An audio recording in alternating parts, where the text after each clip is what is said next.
De 1994 jusqu'à aujourd'hui, 25 ans après le génocide du Rwanda, le problème c'est quoi? Il y a eu trop de mensonges. Nous ne disons pas qu'on n'a pas tué des gens au Rwanda, ne confondez pas. Il y a eu des crimes, des atrocités, oui, on a tué beaucoup de gens. Maintenant, la répartition des tâches, c'est là où il y a trop de mensonges. Et tout ça, qui est derrière ça, Kagame lui-même n'a pas de pouvoir, il n'a pas d'argent. C'est les multinationales. Et pour mieux savoir le rôle que ces multinationales jouent, j'ai lu un livre. Qui était président en 1994, quand il y avait le génocide du Rwanda? C'est Bill Clinton. Tout ça, c'est l'administration Bill Clinton qui avait organisé ça. Et quand vous voyez ça, remarquez, j'ai eu la chance d'attraper ce livre. Quand vous lisez ce livre, vous allez comprendre ce qui se passe dans le monde. Si les Congolais sont en train de souffrir aujourd'hui, c'est à cause de la famille Clinton. Le livre s'appelle Clinton Cash, l'argent de Clinton. Et remarquez aujourd'hui,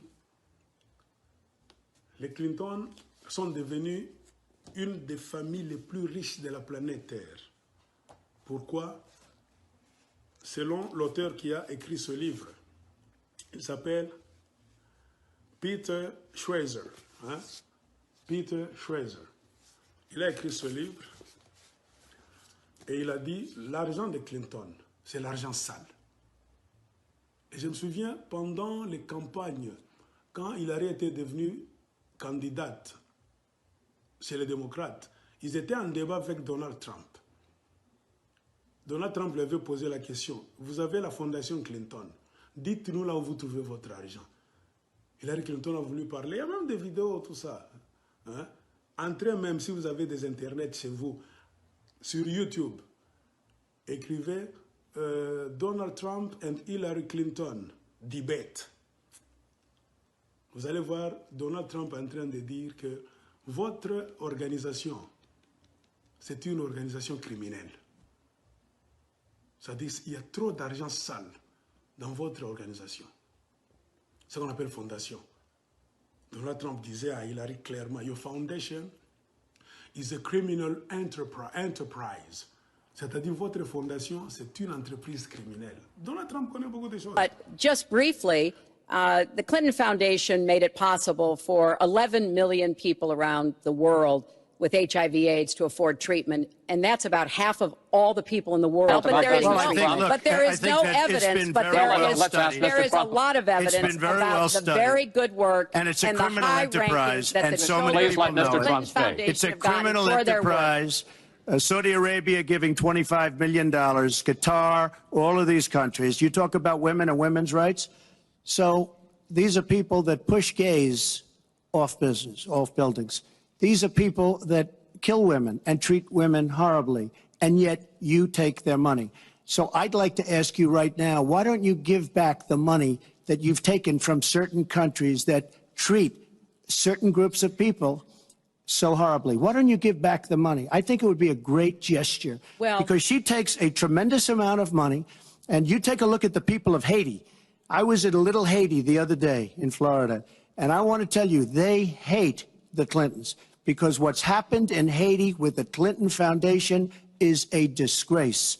And you know it, and they know it, and everybody knows Secretary it. Clinton. Very quick. Donc Donald Trump comme un fou. Mais ce monsieur la raisonne très bien. On veut le mettre à côté, pourquoi? Pendant sa présidence, il est en train de détruire les réseaux que la famille Clinton avait déjà tissés pour créer des guerres et s'enrichir au détriment de beaucoup de gens en Afrique. Et spécialement le Congo, c'était leur terrain. Selon le livre, quand vous lisez, il y a un chapitre qui m'a intéressé.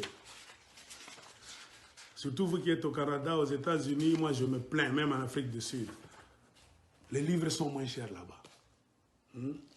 Quand vous lisez le chapitre 8, c'est à la page 119. On vous dit World Economics, the Clinton do Africa. Donc, les Clinton ont su créer une économie de warlords, les seigneurs de guerre. Cette famille, c'est une famille démoniaque, satanique. C'est eux, ils mettent dans chaque pays des seigneurs de guerre. C'est-à-dire, c'est eux qui créent des rebelles. Ils leur donnent des armes pour déranger les pays dans lesquels ils veulent pénétrer pour voler. Et le cas le plus flagrant, c'est la République démocratique du Congo. Clinton, c'est lui qui a mis la fondation en 1994. C'est Clinton qui a choisi Kagame. C'est Clinton qui a fourni beaucoup d'armes à Kagame, qui lui a donné dans les mains de Museveni, prépare-moi le terrain pour entraîner ces gens. C'est Clinton qui a aidé Kagame à prendre le pouvoir. C'est Clinton qui a corrompu, qui a bloqué les actions de l'ONU. C'est Clinton qui a bloqué la France. C'est Clinton qui a bloqué la Belgique pour ne pas même sauver des gens au Burundi et au Rwanda. Donc on pouvait sauver beaucoup de gens là-bas, que ce soit des Hutus ou bien des Tutsis, pendant les choses là qui s'est passées. Imaginez-vous, les gens commencent à s'entretuer. La vérité, on te dit, c'est quoi? Clinton avait donné trop de possibilités à Kagame. Parce que Kagame a commencé à attaquer le Rwanda, c'est au début, la fin 1990, début 1991. Les accords d'Arusha étaient là, en 1992, 93, début 1994, ils étaient toujours dans les accords d'Arusha. C'est-à-dire au moins 2 ans et demi ou bien 3 ans, les militaires de Kagame avaient pénétré. Ils s'étaient infiltrés sur toute l'étendue du Rwanda, comme ils sont au Congo aujourd'hui. Et quand ils ont vu qu'ils étaient prêts, ils avaient occupé tous les points stratégiques en infiltration. Les autres étaient comme en civil, mais ils étaient déjà là, ils communiquaient. Quand ils ont vu que maintenant tout va bien, nous pouvons maintenant passer à l'action. Passer à l'action, c'était quoi? Tuer maintenant le président, créer maintenant, et c'est un grand chaos. Clinton savait ça. Il était président des États-Unis d'Amérique. Les 3 missiles avec lesquels on a tiré l'avion de Berman étaient transportés dans les véhicules de l'ONU. L'ONU qu'on appelle Minuar, qu'on appelait Minuar au Rwanda. Quand ils étaient prêts, c'est-à-dire ils avaient infiltré le Rwanda. Ils étaient partout. Qu'on ne vous trompe pas, non, ils sont venus de quelque part pour finir le génocide qui était au Rwanda. Non, ils étaient déjà là. Quand on a tiré maintenant l'avion, c'était leur signal. Quand on tire, maintenant, il faut déclencher. Et quelques jours avant, comme je vous avais dit dans ma vidéo passée, Clinton a pesé sur la Banque mondiale, le Fonds monétaire international, ils ont coupé l'aide au Rwanda. Il a pesé sur la coopération militaire de tous les pays du monde pour ne pas coopérer avec les militaires du Rwanda de Biarimana. C'est-à-dire qu'ils ont placé le Rwanda de Biarimana sous embargo militaire. On était derrière. C'est-à-dire, et tout ce qu'il fait, ce n'était pas pour rester au Rwanda, en prévision donc de faire sauter le verrou, c'est-à-dire de mettre leur homme à Kigali, et Museveni était déjà leur homme en Ouganda, pour commencer maintenant à faire la guerre au Congo, percer, entrer au Congo. C'était ça l'objectif ultime. Tout ce qu'ils disent, génocide du Rwanda, ils en parlent, ce sont des hypocrites. Ils ne regrettent même pas les morts du Rwanda.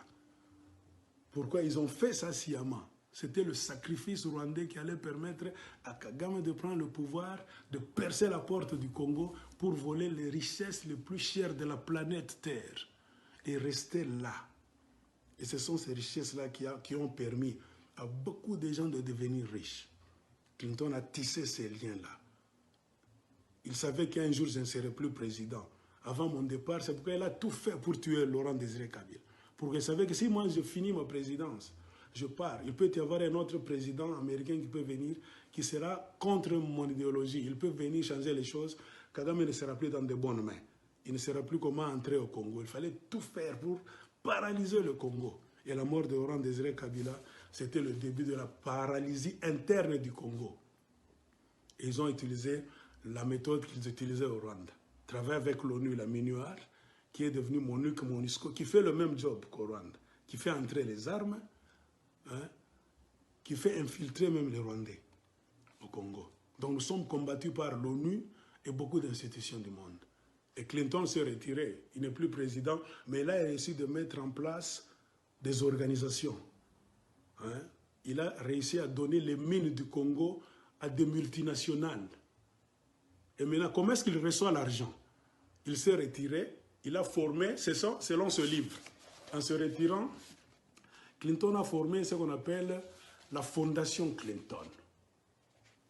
Il s'est retiré là, il se met comme un